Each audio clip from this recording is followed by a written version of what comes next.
Oh Kak Dina, Eh, mau nanya lagi nih sedikit spot yang lagi unik nih. Ada seorang anak kecil pengamen yang mau jadi pengamen, tapi dia ternyata mempunyai bakat fotografer nih. Foto-fotonya bagus dan akhirnya dipuji banyak orang nih. Dan ini jadi heboh. Gimana tanggapannya Kak? Kalau menurut aku itu sebuah apa ya, sebuah anugerah ya. Jadi mungkin profesinya seperti itu, tapi ternyata dia mempunyai keahlian yang lain. Dan kalau aku bilang itu bagus gitu. Jadi emang harus dikembangkan gitu. Jadi nggak ada salahnya deh. Sesuatu karena begini, sesuatu yang dia suka, sesuatu yang dia enjoy, sesuatu yang dia dari hati, itu pasti hasilnya akan bagus.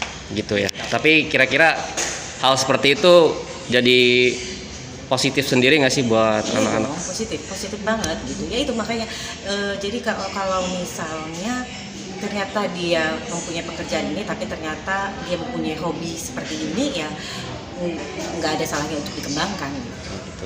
Tapi kan yang kita ketahui ini kan pengamen nih mungkin basic orang tuanya kurang gitu. Ada nggak sih sedikit tanggapan gitu dari Kak Dina? Harusnya sebagai orang tua nih gimana gitu? Kalau aku bilang rezeki anak semua udah ada yang ngatur gitu ya.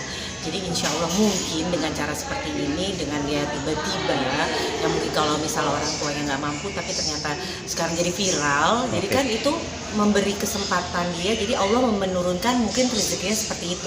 Gitu. Jadi ada kesempatan yang lain. Jadi kalau aku pikir mau rezeki, jodoh, meninggal itu semua Allah udah atur gitu. Nah, gimana caranya kita mencikapinya aja gitu. Kalau ada kesempatan seperti itu ya lebih baik dipergunakan. Oke, ada terakhir nih Kak Dina, pesan penutupnya untuk anak-anak di era sekarang nih, lebih giat biar agar nggak terpancing dengan kondisi gimana? Sama apa? Biar nggak terpancing sama kondisi gitu, kalau untuk tetap berkarya. Oh, jadi untuk untuk sekarang ini jika gini deh, untuk anak saya dulu ya gitu. Anak saya juga kan umur 18 tahun sama 11 tahun. Saya selalu bilang ke mereka, lakukan sesuatu yang kalian suka. Mau itu di hal untuk sekolah, misalnya kayak anak saya sekarang mau masuk kuliah. Dia bingung, "Ma, aku mau masuk apa ya? Ini gimana ya? Ini bagus, ini bagus, ini bagus." Nah, saya udah bilang, kalau bisa sesuatu yang kamu suka, kamu happy, dan itu dari hati, ya itu kamu kerjakan gitu. Jangan sampai kamu misalnya gitu ya, ini bagusnya kata orang ini nih, lagi boomingnya ini nih gitu, ternyata kamu ambil, ternyata itu kamu nggak dari hati kamu gitu. Jadi akhirnya pasti ntar berhenti di tengah jalan, kan itu kan berarti buang biaya juga, buang waktu juga gitu. Jadi saya selalu bilang, saya tekankan, apa yang kamu suka, misalnya pelajaran kebetulan misalnya menggambar, ya udah kamu ambil di situ gitu. Jadi kamu belajar di gambar gitu, karena kan tiap anak tuh beda-beda. Dan kebetulan saya juga udah ngasih kayak ke psikolog ya, maksudnya jadi dilihat gitu, dia itu bagusnya minatnya di mana, itu kelihatan tuh. Nanti tinggal misalnya ada penjabat, misalnya ada 5 atau 6 yang dia bagus di sini, nanti dikecilin lagi gitu, jadi 3, jadi akhirnya nanti tinggal 2, tinggal 1 gitu.